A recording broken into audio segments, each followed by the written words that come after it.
Forbes Books presents the Startup Science Podcast with Gregory Shepard, brought to you by StartupScience.io. Greg is an entrepreneur who's built and sold 12 businesses, a recipient of 4 private equity awards, featured TEDx speaker, and Ben Bella Publishing and Penguin Random House author. Here's Gregory Shepard. I'm back with Toph, the CEO of Innovat Ventures. We've been talking about his incredible journey from growing up in a strict household on a small farm to becoming a powerhouse in the venture capital world. So Toph, you're hyper-focused on building a statewide ecosystem in Indiana. Some people listening might wonder, do you have to be in Indiana to get funded? Can I be in another state? How does Innovat Ventures work with regards to your hyper-focus on Indiana? So Innovat Ventures mothership, so pre-seed, seed, Series A, innovation-driven companies, have to either be headquartered or have a significant presence in Indiana. So you could, the CEO could be in Boston. We have companies like this today. The CEO could be in Boston, but it makes sense for all of their build out or expansion or operations to be in Indiana because of their customer base, for example, or access to researchers or access to talent or whatever it might be, access to distribution. So many different reasons that, so Rally, for example, we run one of the world's largest pitch competitions, right? A $5 million pitch competition. And so 4 of the 5 winners in year 1 have all set up shop, either moved or set up all their expansion in Indiana because it's much more cost efficient for them to do so. Whether it's cost of operations is much more efficient, access to talent, partners, distribution, customers. They were shocked when they came here and saw how easy it was to navigate the ecosystem. And then this year, this past year of Rally, all 5, or 2 of them were winners have been. 2 of the winners were from Indiana. The other 3 are moving here, setting up manufacturing in one case, for example. What people don't realize about Indiana is it's actually the innovation capital of the world.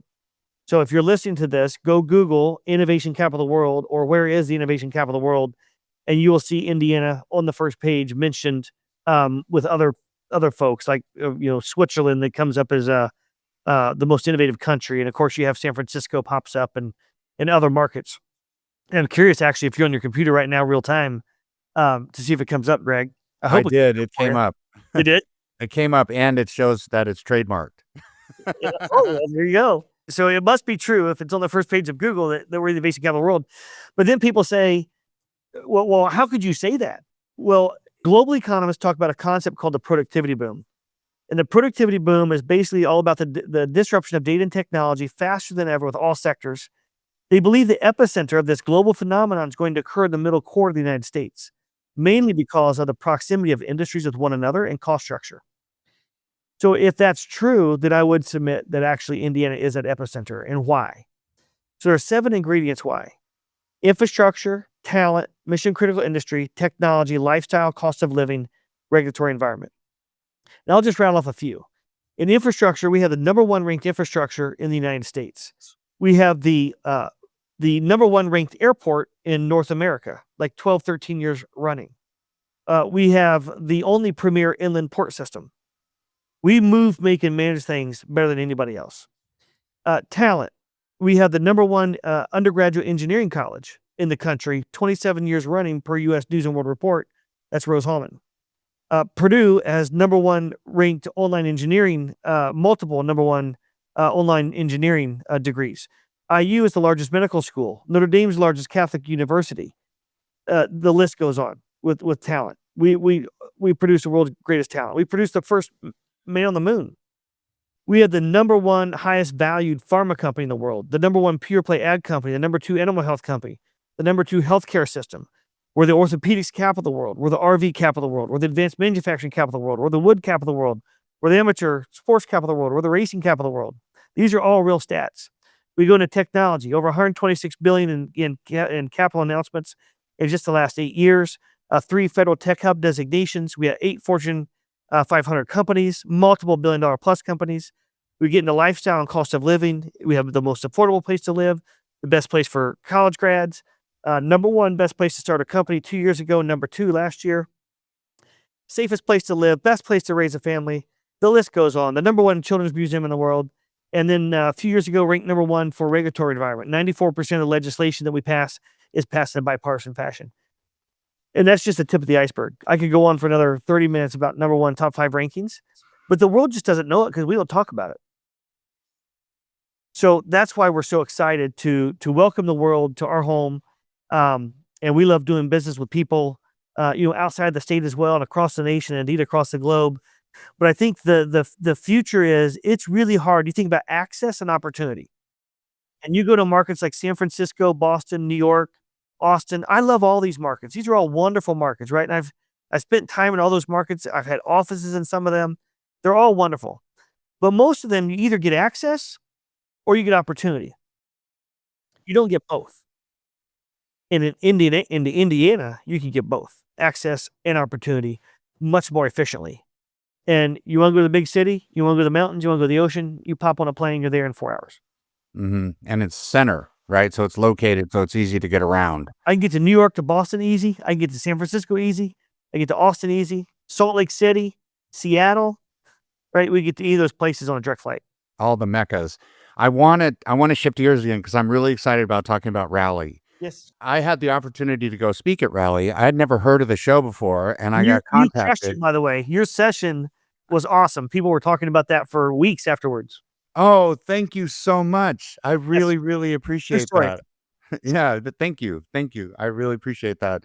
I mean, I went there and I was like, okay, I'm going to Indiana. I have to admit, I'd never been to Indianapolis before.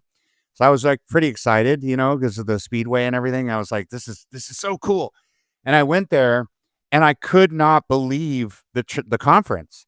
I was like, this is like a legit San Francisco Silicon Valley conference. Yep. In Indianapolis. And like you said, it's a secret, right? I went there and I was just blown away. And so, I mean, you're the guy that started this whole thing, right? And it's one of the best conferences I've ever been to. What made you come up with this idea? How did you turn it into this amazing conference? I mean, what's behind this whole thing? Because I was like floored. I have to admit, I did not expect that. It was just absolutely amazing. So, well, thank you so much for saying that. You just gave me chills, and we're so excited about Rally. So the initial thought process, and literally, I laid in bed at night for probably 7-8 years thinking about these concepts. And so, but having all those previous companies and kind of by accident being all these different sectors, I have always learned more from people who have companies that are not in my industry. I have a buddy that owns a bunch of pizza restaurants, and I learn more tidbits from him. I have another buddy that owns an HVAC company, and the business ideas I hear from him, I'm like, oh my gosh, I could totally apply that to what I'm doing. And then the other piece is when I talk to people who are not entrepreneurs, who are not investors, they lead foundations, they lead universities, they're teachers in K through 12, they're policymakers.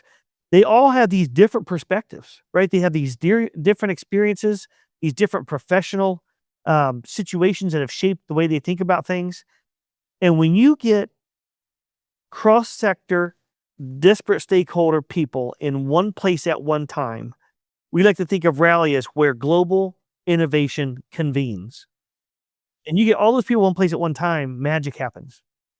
And a lot of people leave Rally and they're like, I don't know what it was, but it was awesome. And I couldn't put my finger on it. And I think the finger on it piece is when we go to conferences historically, it's a SaaS conference, right? It's a manufacturing conference. It's a marketing conference. It's whatever. And with the world no longer can be thought of in sectors or stakeholders that live in their silos.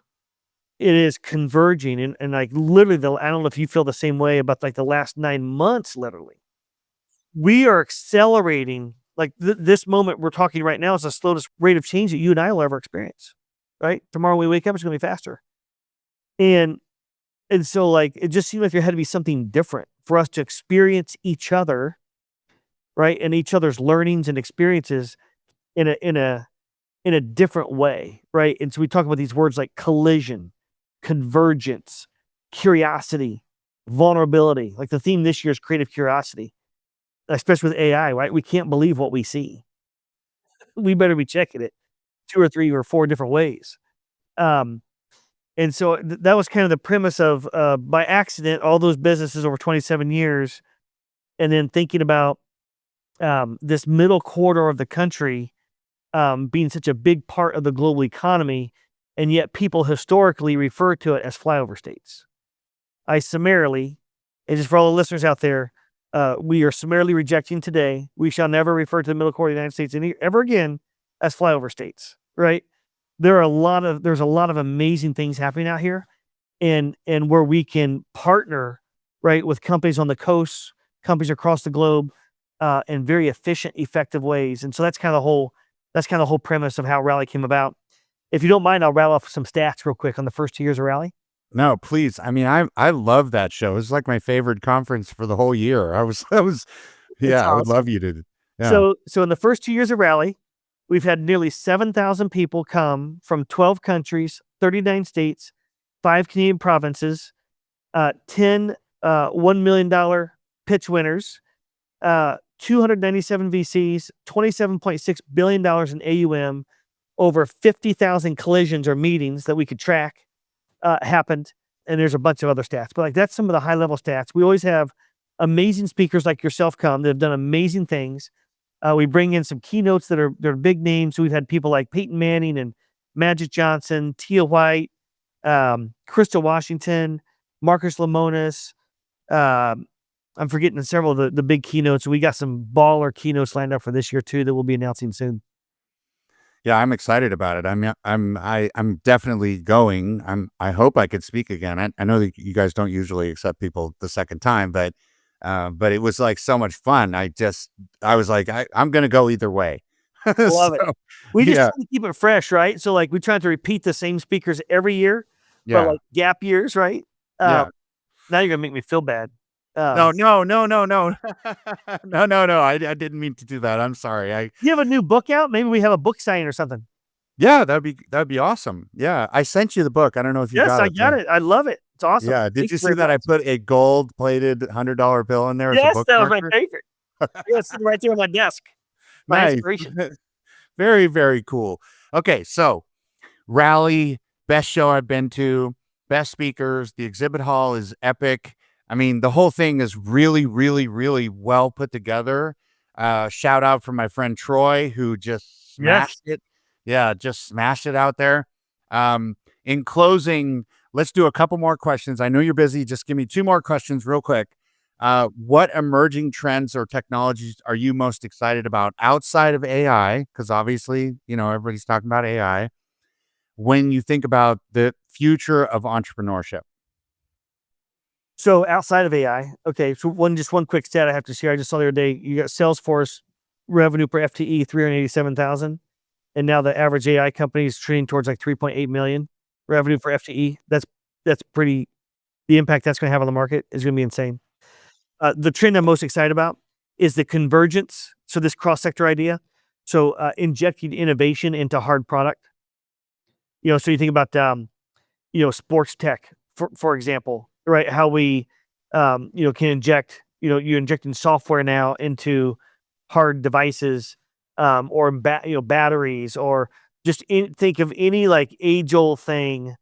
It could be a seat at a stadium and how you inject sound into the seat, right? That infiltrates your body, right? With waves, right? With energy, right? Not a speaker. So those kinds of things I find really fascinating, and we're seeing more and more of it. It feels like every week. What do you think of industrial transformation? The concept of going back to the industrial age and redoing everything. Yes. So we just had a pitch just a little bit ago that battery manufacturing, they take this massive set of ovens and all this equipment and all these PFAS awful chemicals, remove it from the equation, a whole different way to manufacture. I'm sorry, I know there's no video on this podcast. I'm waving with my hands here, aren't I? But basically you think about a massive line that's however many feet long and compresses it to, let's call it 15% of the size. That is really fun and sexy.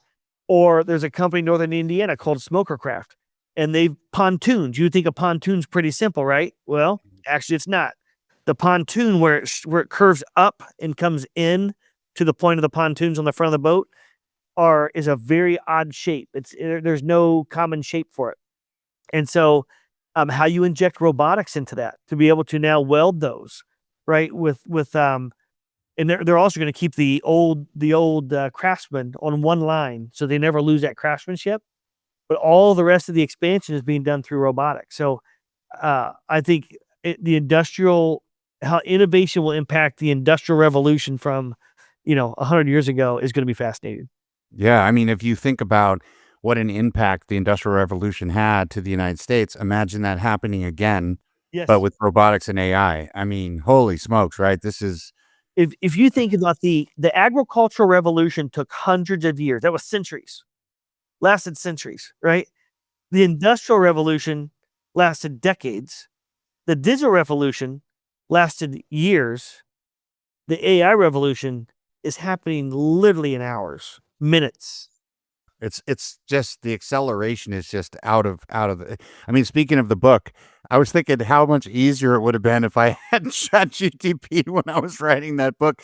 I mean, I'll bet people are writing future books with that, because it's so much easier. Last question. What do you see the future of Rally and Elevate Ventures over the next 5 to 10 years? Yep. So the next 5 to 10 years for Rally, we want to be the indisputed best innovation conference on the planet. Period. Full stop. We would love to see that organically grow to about 100,000 people. And so right now we're in the 3,500 we'll for sure have 3,500 people this year. Could be as high as 4,000 or 5,000. And we hope that organically grows to about 100,000 people in the next 10 years. And to be known as that is where you go for innovation, convening, cross-sector, disparate stakeholders, where magic happens, is one. And then for Elevate Ventures, our plan is to have $1 billion in assets under management in 10 years. And we're launching the next step of that is we're launching the first ever growth fund, headquartered in the state of Indiana. And that will have an Indiana focus and a middle quarter or United States focus of investing in cross-sector innovative companies. So it'll be a $200 million fund. The $25 million anchor is in place, and we're getting ready to go to market to raise that fund. Toph, I really appreciate your time and energy. Thank you so much for joining the podcast. Very much. Thank you. It's been an honor, Greg. I'm humbled to join, and it's great to see you in person today. Same here. And that's it for another episode of the Startup Science Podcast. If you enjoy the show, please leave a 5-star review on Apple or Spotify.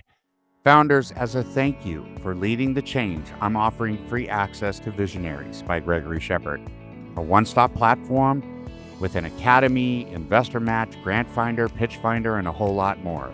Please visit gregoryshepard.com and use code FOUNDERS, all capital, for free access to the platform. Until next time, namaste, my friends. The Startup Science Podcast with Gregory Shepard is brought to you by startupscience.io. Founders can log on to startupscience.io and use code FORBES to get free access. To connect and find out more about Greg, go to gregoryshepard.com. The Startup Science Podcast is a production of Forbes Books.